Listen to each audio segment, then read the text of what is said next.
નમસ્કાર દર્શક મિત્રો, પાટવી ગુજરાતી ન્યૂઝ ચેનલ માં આપનું હાર્દિક સ્વાગત છે। સાવલીના ગોઠડા ગામે મોહરમના રોજા ઇફતારનો આયોજન કરાયું। મોહરમનો પર્વ ચાલી રહ્યો છે। મુસ્લિમ સમાજમાં આ મહત્વનો પર્વ બની જતો હોય। મોહરમના નવમા ચાંદ નિમિત્તે મદીના મસ્જિદ પાસે રોજદારો માટે ઇફતારનું આયોજન કરવામાં આવ્યું હતું। સામૂહિક ઇફતાર અને નમાઝ અહીં આયોજિત થઈ હતી। સાવલી પાસેના ગોઠડા ગામે ઉલ્લાસભેર મોહરમના તહેવારની ઉજવણી કરવામાં આવી હતી। અન્ય ઇબાદતો સાથે શ્રદ્ધાપૂર્વક મોહરમના 9 અને 10મા રોજા રાખવામાં આવે છે। આજે નવમો ચાંદ હોય મદીના મસ્જિદ પાસે ગોઠડા ખિદમત કમિટી અને મોહસીને આઝમ મિશન દ્વારા રોજદારો માટે સામૂહિક ઇફતારીનું આયોજન કરવામાં આવ્યું હતું અને ત્યારબાદ નમાઝની અદાયગી કરી દુઆ માંગવામાં આવી હતી। પાટવી ગુજરાતી ન્યૂઝ રિપોર્ટર નાસિર વાઘેલા મંજુસર।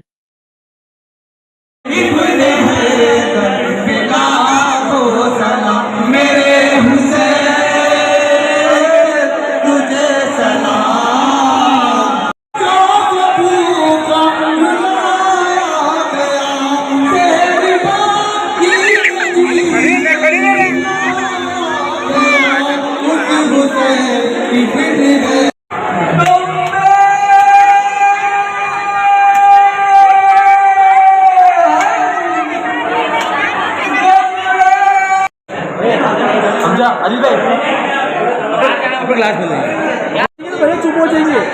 अरे भाई